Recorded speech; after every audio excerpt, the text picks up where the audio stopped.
unatakiwa kuelewa kama kweli umeokoka kikamilifu na una Yesu, una kitu cha thamani kuliko lulu hapa duniani.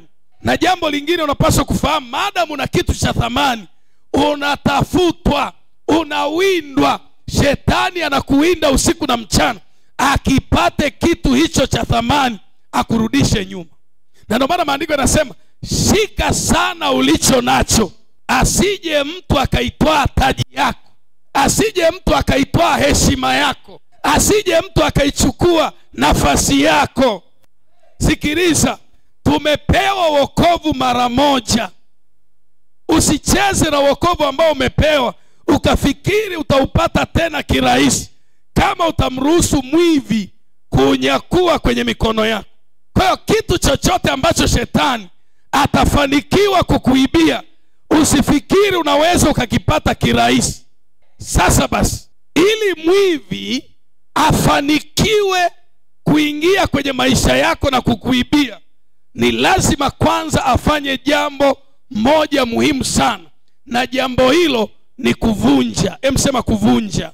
Atatumia njia kuu mbili kuhakikisha kwamba anavunja mlango wa wokovu wako na kuvichukua vitu vya thamani ulivyo navyo. Shetani, ili afanikiwe kumuibia mtu wa kiroho vitu vyake vya kiroho vyenye thamani, anatumia njia kuu mbili kubomoa mlango wako wa wokovu ili akuibie. Njia ya kwanza kabisa, anatumia jiwe au silaha inayoitwa dhambi. Shetani hawezi kuingia kwenye maisha yako na kuchukua chochote ulichopewa, ulichokirimiwa na Mungu, kama bado hajavunja mlango wako kwa kitu kinachoitwa dhambi. Kila unapotenda dhambi, tayari mlango wako umevunjwa.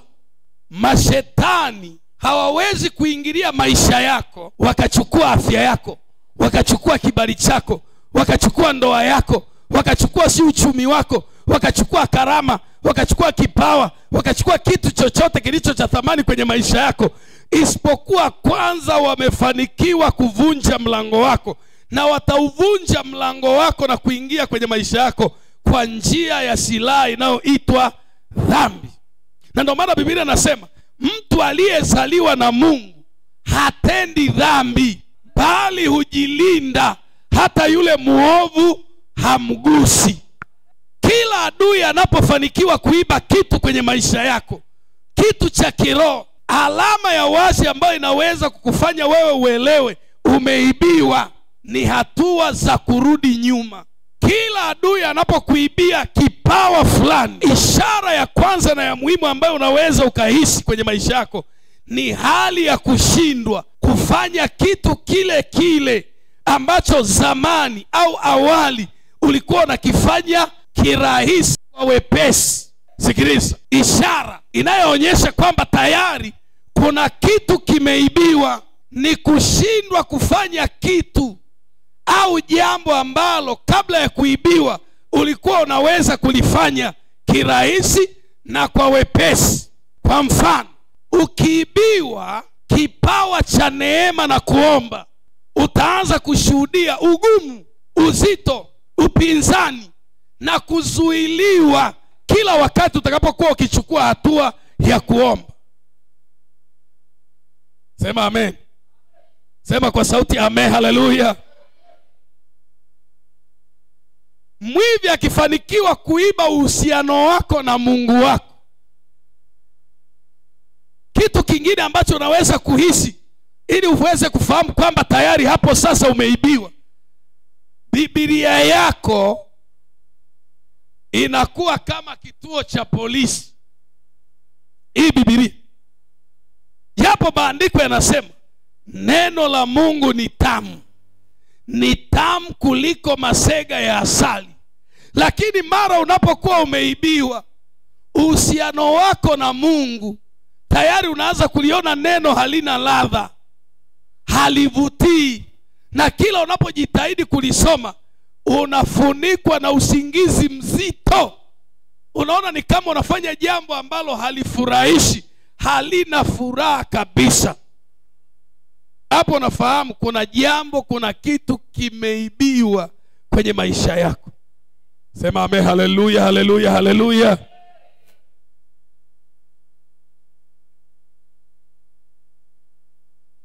Kumbuka, kila mahusiano yako na Mungu wako yanapokuwa thabiti, hutakosa kuwa mtu anayeomba, anayefunga, anayesoma Biblia, asiyekosa huduma.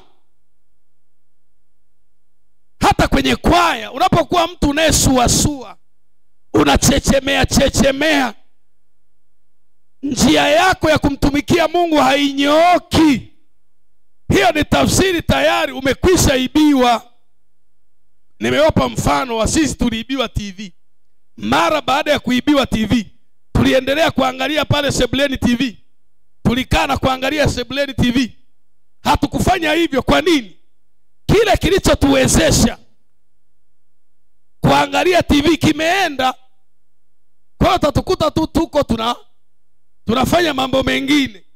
Kwa kila wakati ambapo ulikuwa unaweza kufanya jambo fulani, na wakati huo jambo hilo unashindwa kulifanya sasa, hiyo ni tafsiri kuna kitu umeibiwa. Sema amen, haleluya.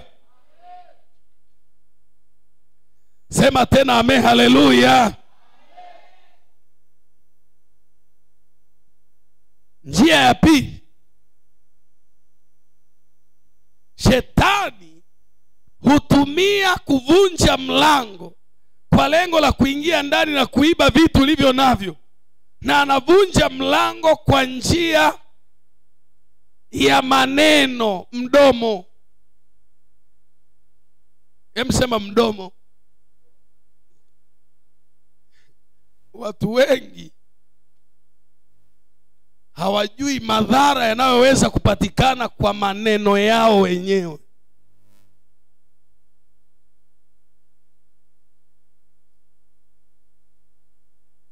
Biblia inasema katika kitabu cha Mithali, umetegwa kwa maneno ya kinywa chako na umekamatwa kwa maneno ya kinywa chako mwenyewe.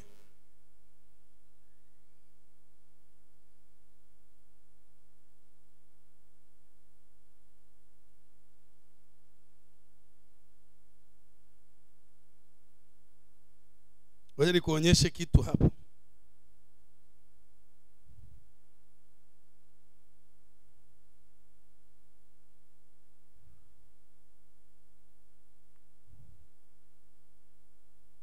Angalia katika kitabu kile cha Mithali.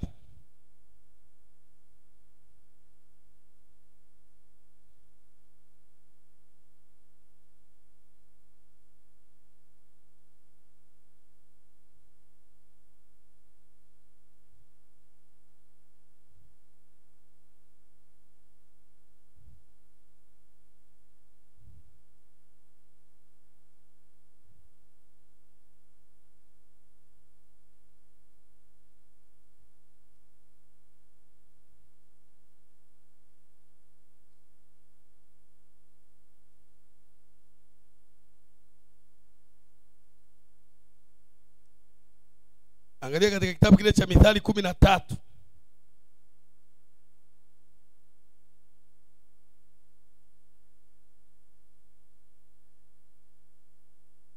Umefika Mithali 13.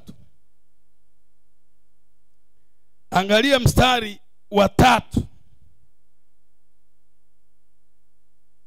Mithali 13, angalia mstari wa 3. Tusome wote kwa sauti sana pale.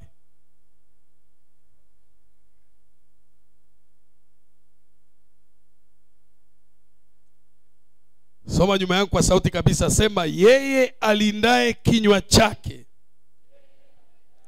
huilinda nafsi yake, bali afunuaye midomo yake atapata uharibifu. Rudia kwa sauti. Yeye alindaye kinywa chake huilinda nafsi yake, bali afunuaye midomo yake atapata uharibifu. Rudia kwa mara ya 3. Yeye alindaye kinywa chake huilinda nafsi yake, bali yeye afunuaye midomo yake atapata uharibifu.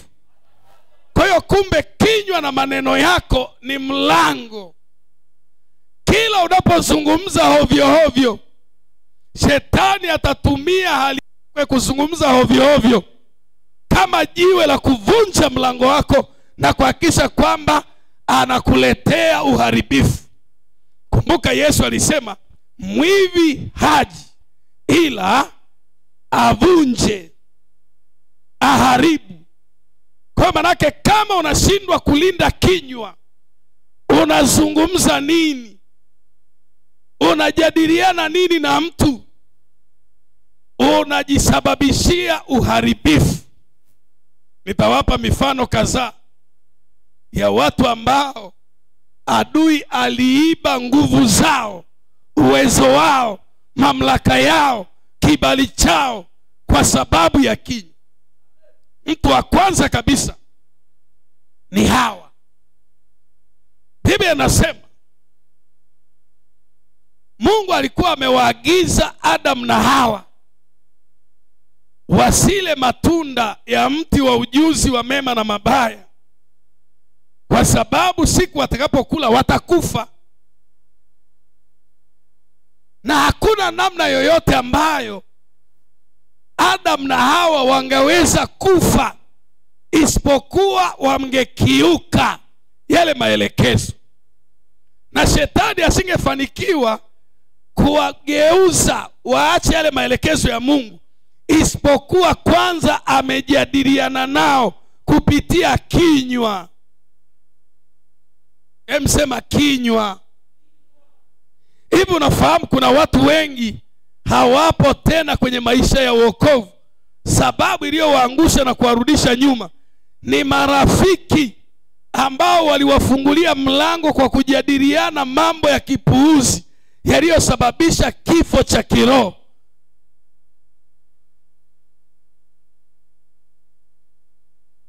Biblia inasema shetani hakupata nafasi popote isipokuwa alimtega Hawa kwa maneno ya kinywa.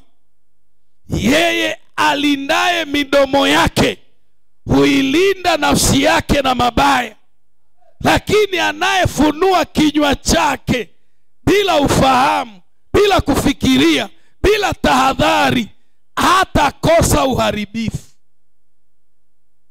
Shetani akamwambia Hawa eti.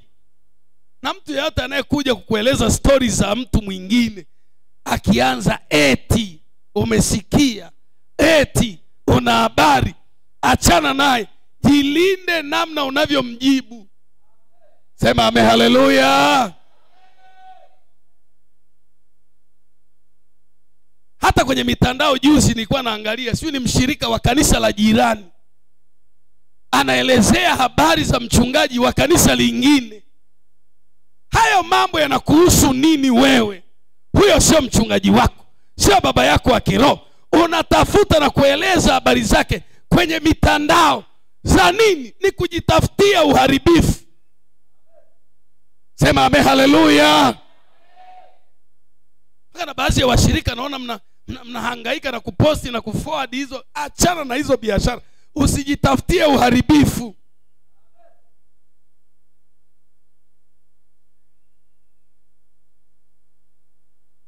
Shetani anafahamu mlango ambao anaweza akafanikiwa kuvunja, akaingia na kuiba kitu kwa Hawa na Adamu mumewe, ni mdomo. Sema mdomo. Biblia inasema mauti na uzima vipo katika uwezo wa kusema kwako. Kile unachosema kinaweza kukupa uzima au kinaweza kukupa mauti. Kusema. Unaweza ukasema kitu ukajishangaa, baada ya kusema hicho kitu ukienda kupiga magoti ukashindwa kuomba kabisa. Umesema tu kitu.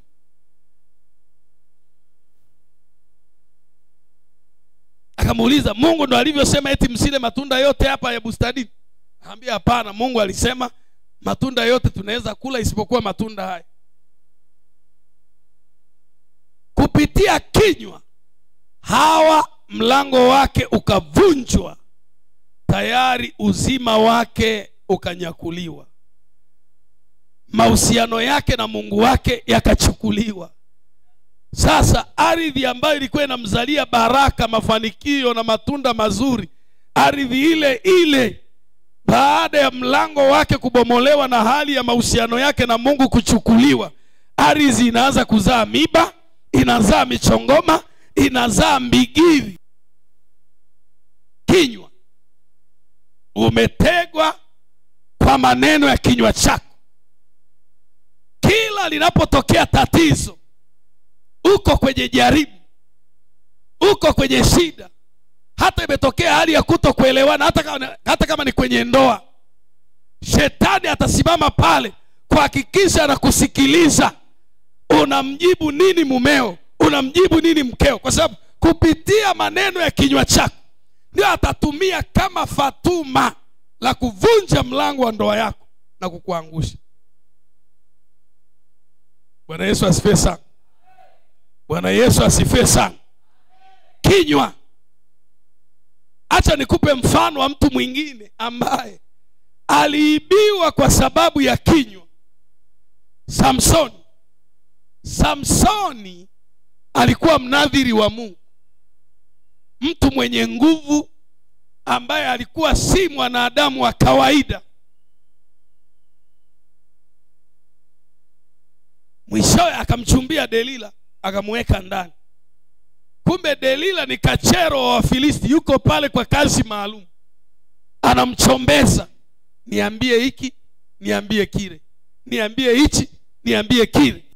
Kwa muda Samsoni alijaribu kutunza siri asiseme, lakini mwisho alipobanwa kwenye kona akafunua midomo yake. Biblia inasema bali yeye afunuae midomo yake atapata uharibifu.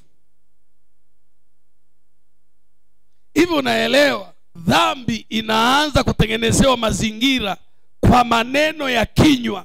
Kabla binti hujaanguka kwenye dhambi, unaanza kutongozwa kwanza kwa maneno mazuri mazuri, matamu matamu. Haya maneno yakikuingia, ukifungua tu kinywa ukasema ndio nimekubali, ukavua nguo, tayari uharibifu umeshaingia kwenye maisha yako. Kwa hiyo watu wanaibiwa usiku na mchana, vitu vya thamani vinachukuliwa. Kila unapotenda dhambi, ujue mlango umebomolewa na vitu vizuri vinaondoka. Kuna watu wako hapa sasa hivi, swala la kuomba kwao imekuwa ni nongwa, imekuwa ni mgogoro. Maombi yamekuwa ni mgogoro. Sababu ya wewe kushindwa kuomba ni lile tukio la wewe kuibiwa. Kila unapoibiwa mahusiano mazuri na Mungu, unanyakuliwa uwezo wako wa kuomba. Sasa kama umeibiwa, ufanye nini? Kumbuka, kila unapoibiwa kuna hatua umerudishwa nyuma. Biblia inasema Yesu amekuja ili tuwe na uzima, kisha tuwe nao tele. Kama hatuna hiyo hali ya utele, basi tayari kuna tukio la wizi ambalo limefanyika kwenye maisha yako au linaendelea. Sasa basi, njia ya kurestore hali ambayo ulikuwa nayo lakini sasa hivi huna baada ya kuibia ni kufanya maamuzi ya kumfuatilia aliyekuibia mpaka akurudishia alichokuibia. Hiyo hali haitaondoka kwenye maisha yako kama hutakirudisha kilichoibiwa. Kama unashindwa kuomba, elewa roho ya neema na maombi iliibiwa kwenye maisha yako, na hutaweza kuomba kamwe mpaka hiyo roho ya neema na maombi imerejeshwa tena. Kama ulikuwa unaweza kufunga na unashindwa, umeibiwa, na hiyo hali inatakiwa irudi ndio uweze kufanya kile kitu ambacho ulikuwa unashindwa. Biblia inasema Daudi akapiga magoti, akamuuliza Mungu, niwafuate? Akasema, wafuate, nitawapata na bila shaka utavirudisha vyote. Na mimi nakwambia, chochote ulichoibiwa usikate tamaa, fuatilia, kitarudishwa kwako tena. Kipawa cha maombi kilichochukuliwa kitarudishwa kwako tena. Ule ujasiri wa kuwaeleza wengine uzuri wa Yesu uliochukuliwa, ufuatilia, utarudishwa kwako tena. Nasema ile fahari ya wokovu na kujivunia wokovu na kujiona wewe ni heri kwa sababu na Yesu, ukifuatilia itarudishwa kwako tena. Maandiko yanasema Daudi akajifunga silaha, akawafuatilia wale majamaa waliovamia mji, akawafukuza, akawafuatilia mpaka akawapata, na akamrudisha mke wake, akarudisha watoto wake, akarudisha mali zake, akarudisha na mali za kijiji kizima. Bwana akupe neema ya kurudisha chochote kilichochukuliwa kwa jina la Yesu. Sikiliza, kila unapoibiwa manake shetani ameyaweka maisha yako katika hatari ya kufa. Kumbuka anasema haji ila avunje, aibe, achinje, aharibu na kuua. Akisha kuibia na kuachia mauti. Sasa kama amekuibia uwezo wa kuomba, huwezi kuomba tena, utakuwaje salama? Utapataje kupona? Kama uombi unalala tu, unakula hata bila kuomba, unalala bila kuomba, unaamka unaendelea na mambo yako, huombi. Hakuna kitu chochote ambacho unakifanya kwa kuhusisha maombi. Umeshakuwa mpagani uliye katika kanisa la kiroho. Halo? Yaani wewe ulishakuwa mpagani ndani ya kanisa la kiroho. Daudi akafuatilia, na furaha ya Daudi na ya watu wake na ya mji mzima ilikuwa timilifu walivyovipata vitu vilivyoibiwa. Haleluya. Sikiliza, ukishaibiwa, ile nguvu ya wokovu wako pure inapoibiwa, utaanza kuexperience vitu ambavyo zamani ulikuwa uvifanyi. Kama sasa hivi huna shauku ya ibada, ni tafsiri ya kuibiwa. Huna shauku ya kusoma neno, ni tafsiri ya kuibiwa. Huna shauku ya huduma tena, ni shauku ya kuibiwa. Hivi sasa kama hutaki kufanya huduma, unataka ufanye nini sasa huku ndani ya wokovu? Kwaya unalazimishwa. Ulikuwa mhudhuriaji mzuri wa ibada za kati. Sasa hivi umekuwa mhudhuriaji wa Jumapili moja, tena kwa kuchelewa. Alafu kwa kudanganywa na ibilisi unafikiri uko sawa. Hauko sawa, umeibiwa. Kuna kitu kimeondolewa kwenye maisha yako. Baada ya uvamizi wa Amaleki katika Samaria, Biblia inasema watu walipita katika kipindi cha njaa mbaya, kiasi ambacho watu wanakula watoto wao. Kulikuwa na wakoma pale, nao walikuwa ni wahanga wa njaa ya wizi wa Amaleki. Wakasema, tukikaa hapa tunakufa, tukienda mjini kuna njaa tutakufa. Waliotuibia ndio wana chakula chetu, tufanye nini? Wakafanya maamuzi ya kiume, wakaamua kulifuata jeshi. Wakaamua kulifuata jeshi lilioiba, wakaamua kuliendea kwa ujasiri. Na Mungu alipoona wamefanya maamuzi ya kufuatilia, hivi unaelewa pia kwenye kambi ya wakoma kulivamiwa, kuliibiwa hazina yote ya kualisha wakoma. Wakasema jeshi la Washami tunaliendea, wakituua tufe kiume. Wakapiga hatua ya kwanza, wakapiga hatua ya pili, wakapiga hatua ya tatu. Mungu alipoona maamuzi yao wameamua kwenda kurudisha vilivyochukuliwa, akaamua kusapoti hatua zao kwa kishindo cha magari mazito ya kivita. Leo Bwana asapoti maamuzi yako kwa kishindo kizito cha magari ya malaika watakatifu. Ukarudishiwe kipawa chako kilichoibiwa, ukarudishiwe karama yako iliyoibiwa, ukarudishiwe neema na maombi iliyoibiwa, ukarudishiwe wokovu wako uliochukuliwa.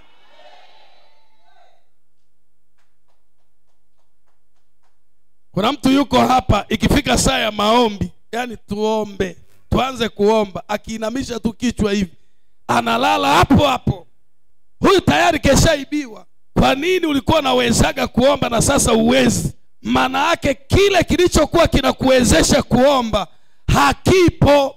Na kama hakipo, kimeenda wapi? Kimechukuliwa. kimeibiwa. Ulikuwa ukosi ibada katikati ya wiki, saa hii unakaribia miezi 6 ukanyagi kanisani katikati ya wiki. Kilichokuwa kinakuwezesha kuja katikati ya wiki ibadani kiko wapi? Kimeibiwa. Usifikiri kuingia kwenye mlango wa mbinguni ni jambo rahisi. Ndio maana Yesu alisema jitahidini kuingia kupitia mlango ulio mwembamba. Kuna watu wanashikilia mafundisho rojo kwamba eti ukishaokoka umemkiri Yesu kuwa ni Bwana na Mwokozi wa maisha yako unaingia mbinguni. Swala la kusamehewa dhambi unasamehewa bila juhudi yoyote, lakini swala la kuingia mbinguni linahitaji jitihada yako. Ndio maana amesema jitahidini kuingia kupitia mlango ulio mwembamba. Unaona, uwezi kuomba sasa hivi. Amka, fuatilia roho ya neema na maombi imeenda wapi. Haleluya, haleluya. Hivi unafikiri kwa nini polisi wapo? Kwa nini hapa Tanzania kuna polisi? Siri wadili na waizi. Na wakati mwingine mpaka ukipata kitu kilichoibiwa lazima utumie nguvu. Alitushuhudia Jonasi hapa siku moja. Yule mwizi aliyeingia na simu ya wizi kwenye jengo lao la biashara pale. Alafu simu ikaonekana iko pale. Wakakamatwa wale watu wanaodili na simu wote pale. Wakaminywa. Rushwa kichurachura mpaka simu ipatikane. Lala lock up. Hoji. Simu ilipatikana ikupatikana. Wale polisi wangesema imeibiwa hiyo, imeshaenda hiyo, ingepatikana. Sasa wewe mbona unaacha vitu vyako vya thamani? Ulikuwa una roho ya wema, ulikuwa mtoaji. Kila unaposikia wito wa kutoa unatoa kwa furaha, lakini sasa hivi umekuwa mnungunikaji. Ulikuwa mtu unayewahi ibada, sasa hivi hivyo vitu vimeenda wapi? Ulikuwa mwaminifu katika utoaji wa zaka, sasa hivi umekuwa mwizi na mdanganyifu. Kuna kitu kimeibiwa. Unanielewa vizuri? Unanielewa vizuri? Kitu kikiibiwa, alama inayokuonyesha kwamba umeibiwa ni kushindwa kufanya jambo ambalo ulikuwa unaweza kulifanya.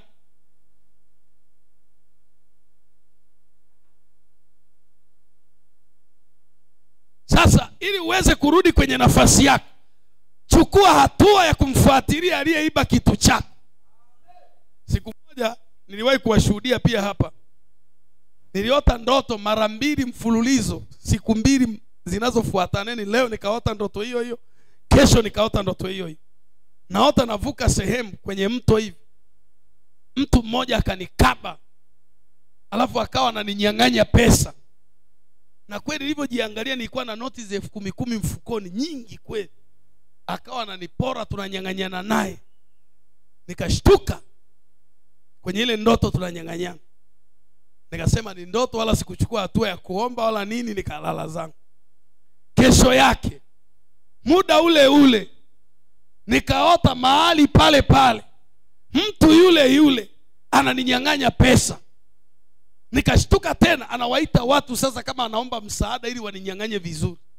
Nikashtuka, sikuchukua hatua yoyote, sikuomba wala nini. Baada ya wiki moja pale nyumbani mpaka nikawa nakosa pesa ya sukari. Yaani nakosa 5,000 ya kuweka gari mafuta. Yaani tukao tunaishi maisha magumu, hatuelewi pesa iko wapi.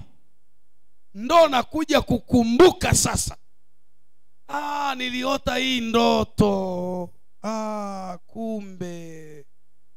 Ndo nikachukua hatua ya kufunga siku 2, masaa 48 nikalala hapa kanisani.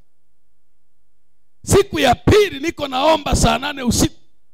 Namtaja yule mtu, maana nilikuwa namfahamu na sura yake na jina lake. Namwambia, fulani, nimekuona katika ulimwengu wa roho kichukua pesa zangu. Rudisha pesa ya matumizi nyumbani. rudisha pesa ya ada ya watoto nyumbani. Yaani kwa kipindi kile mpaka naandikiwa message tunamrudisha mtoto nyumbani hajalipa ada. Ada ya 2,500 nashindwa kulipa kwa miezi 6. Ajabu sana. Hivyo unaelewa, shetani si tu anaweza kukuibia kipawa, karama, huduma, anaweza pia kuiba uchumi kabisa. Maana anaitwa mwizi. Mwizi anaiba kitu chochote cha thamani kwenye maisha yako. Kwa nikakemea, nikamwambia rudisha, rudisha, rudisha, rudisha. Nikapiga mpaka asubuhi. Bwana akaniambia amerudisha. Sema amen. Sema tena amen. Ndio siku hiyo nilikuwa nimealikwa kwenye kongamano la wanafunzi wa Kasfeta kule Kisongo. Nikamwomba Isaac Nasari 5,000. Nipe 5,000 niende nikahubiri kule. Nikaweka gari mafuta 5,000. Nikaenda. Na Bwana alikuwa ameniambia nitakuonyesha ishara pale wakati unahubiri kwamba kile kilichoibiwa uchumi wako umerudishwa. Wakati nahubiri wale watoto walikuwa ni wa sekondari. Wakaanza wakawa wanabarikiwa kupita kawaida. Wakawa wananiletea 200, 500, 200, 500. Aliyeleta kubwa kabisa 1,000. Wakasimama karibia wote wanaleta. Wote wanaleta. Nikajaza kwenye briefcase kuja kuhesabu hela nyingi. Nikasema kweli Bwana umerudisha uchumi wangu. Haleluya. Kuna maisha unayoishi ni matokeo ya kuibiwa kwako. Kuna vitu ulivyoibiwa. Baada ya hivyo vitu kuibiwa matokeo yake ndio maisha unayoishi saa hii. Hivi unaelewa kweli Mungu hapendi kuwatesa watu. Yaani unaishi maisha ya mateso mwaka wa kwanza, mwaka wa pili, mwaka wa tatu, maisha hayo yako hivyo hivyo. Kuna kitu hakiko sawa hapo. Sema amen, haleluya. Nani yuko tayari kuinuka na kufuatilia chochote alichoibiwa?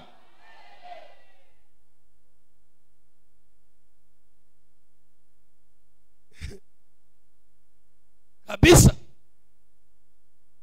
Hivi unajua hata mchungaji naye akiibiwa sehemu ya kipawa chake anaanza kukwepa gharama za huduma.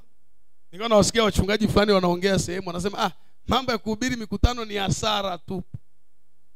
Kwa sababu kama unahubiri mkutano wa milioni 10 alafu kanisani hawaji hata wawili, si hasara. Nani amekwambia ni hasara? Waliosikia ni wangapi? Kwani lazima uhubiri waje kanisani kwako? Mimi kuna watu wengi nakutanaga nao mikoani wananiambia mchungaji wewe ndio uliniongoza sala ya toba kwenye kongamano fulani, hata sikumbuki.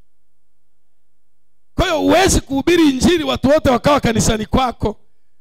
Lakini lazima uelewe kuhubiri injili ni agizo kuu la Bwana na Mwokozi wetu Yesu Kristo.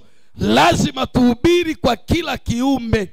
Aaminie ataokoka, asiyeamini atasubiri hukumu yake. Piga kelele, sema amen, haleluya. Kwa hiyo mchana wa leo tuna kazi ya kila mmoja kuangalia na kujipima kama yuko sawa. Kama hauko sawa, kuna kitu kimechukuliwa. Emfikiri kwenye ndoa yako. Mlikuwa mnaishi kwa amani, mnaishi kwa furaha, mnaishi kwa upendo, lakini sasa hivi mnarushiana malawama, mnarushiana maneno, mnalaumiana. Yaani ni kukwaruzana tu. Kwa nini? Kile kilichokuwa kinawafanya mkae kwa pamoja, kwa amani, kwa furaha, mzungumze vizuri bila kila mmoja kumkera mwenzake, kiko wapi? Kimeibiwa,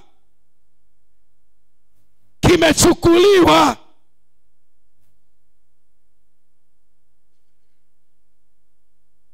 Kimenyakuliwa.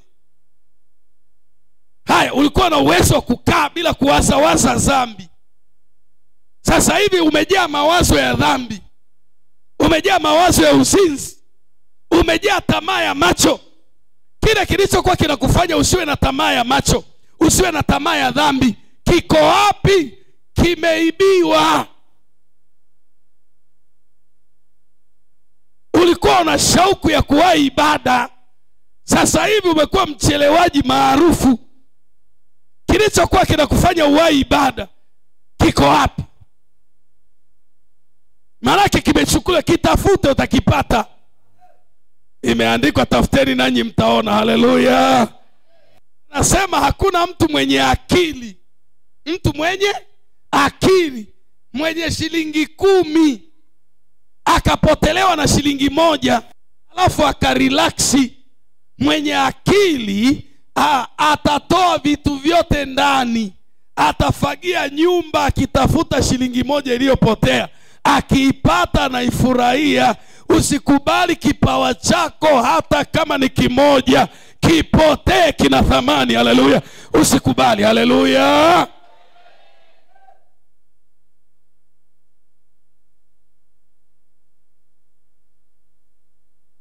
Hata siku moja nilikuwa naangalia, tumetoka pale kanisa zima tunaenda kuhubiri pale mtaani, ilikuwa nzuri, nilikuwa nimeposti Facebook, nikasema lakini hichi kitu mbona kama kweli kimeibiwa? Maana tunaenda kuchonga hizi speaker ambazo zinabebeka kirahisi. Nitanunua powered mixer, tutarudisha ule mfumo wa kutoka, hata kama ni Jumapili 1 kwa mwezi. Tunaenda sehemu kanisa zima, tunapiga, tunatulia. Haleluya. Kwa sababu hatuwezi kupoteza vitu halafu tukarelaksi.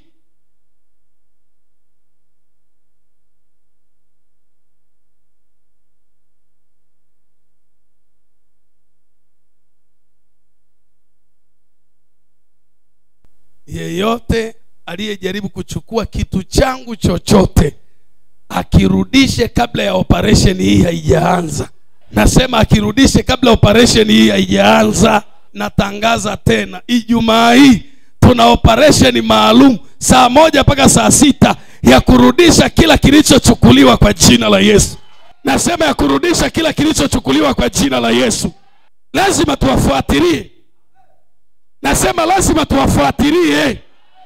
Wakoma wakasema hatukubali kufa na chakula chetu wamechukua Washamu. Tutaenda, afadhali watuue, tujue kabisa tumekufa tukipigania haki zetu.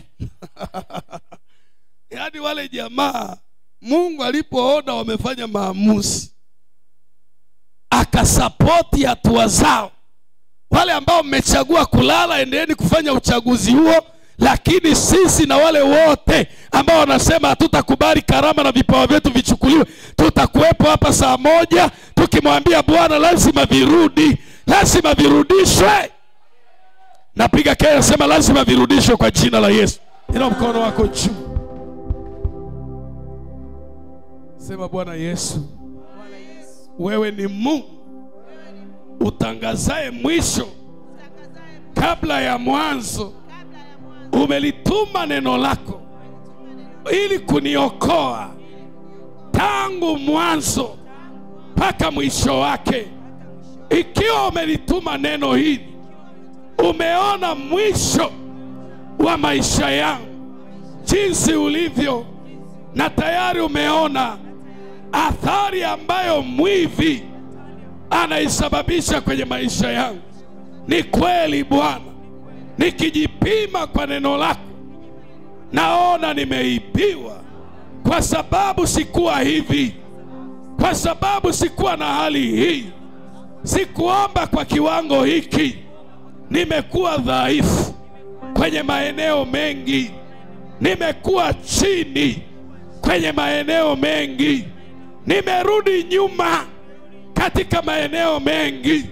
Haya ni matokeo ya mwivi.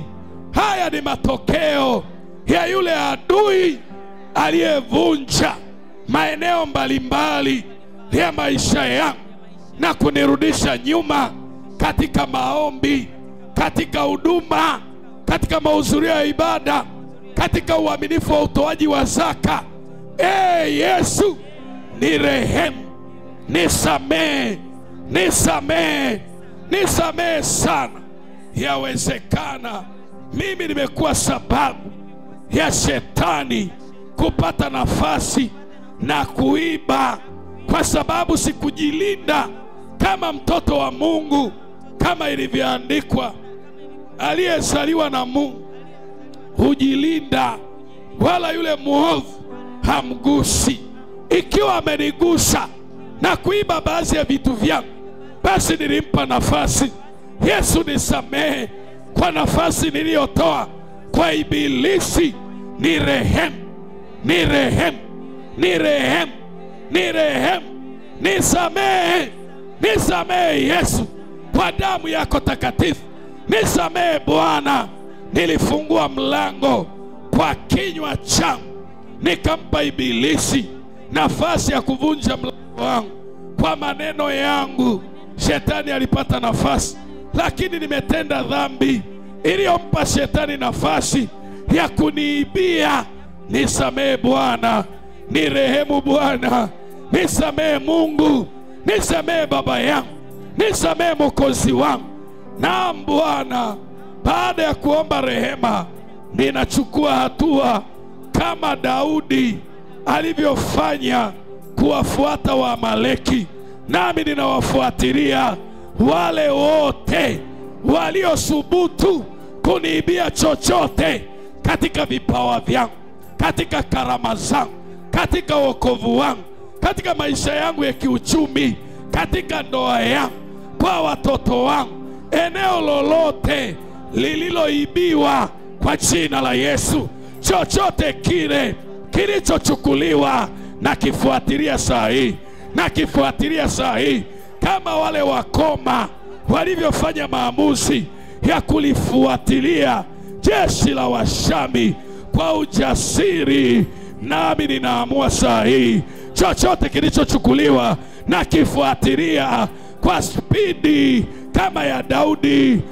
Bwana, unisaidie, unisaidie, unisaidie, unisaidie, unisaidie, nivipate vyote nilivyoibiwa, nivipate vyote vilivyochukuliwa kama Daudi. Nisaidie kama wale wakoma, nisaidie. Nataka kila moja uombe na ukitaje chochote unachoishi kimechukuliwa.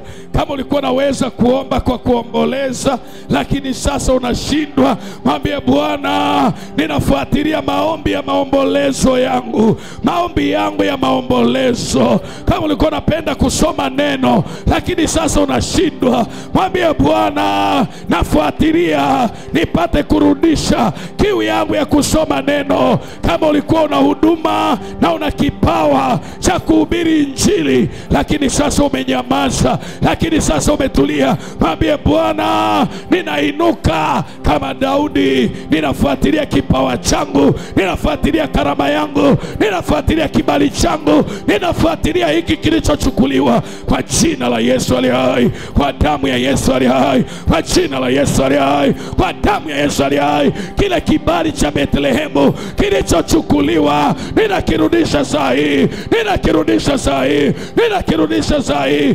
Ya ule usemi, ile hali ya kuwa na usemi ambaye adui anajitahidi kuninyang'anya, ninaifuatilia, ninairudisha, ninaifuatilia, ninairudisha. Hali ya kushindwa kuomba, hali ya kukangana kuomba, ninaikataa kwa damu ya Yesu, kwa damu ya Yesu, kwa damu ya Yesu. Chochote kile adui alichonyakua, ninamwapisha saa hii arudishe, saa hii arudishe, saa hii arudishe, saa hii arudishe, saa hii arudishe. Chochote ulichochukua kwa damu ya Yesu Kristo, ule moyo kufurahia ibada, moyo wa kufurahia wokovu, moyo wa kufurahia huduma, kwa jina la Yesu aliye hai, uliouiba shetani, urudishe saa hii, urudishe saa hii, urudishe saa hii, urudishe saa hii. Tunakufuatia kwa jina la Yesu, tunakufuatia kwa damu ya Yesu, tunakufuatia kwa jina la Yesu.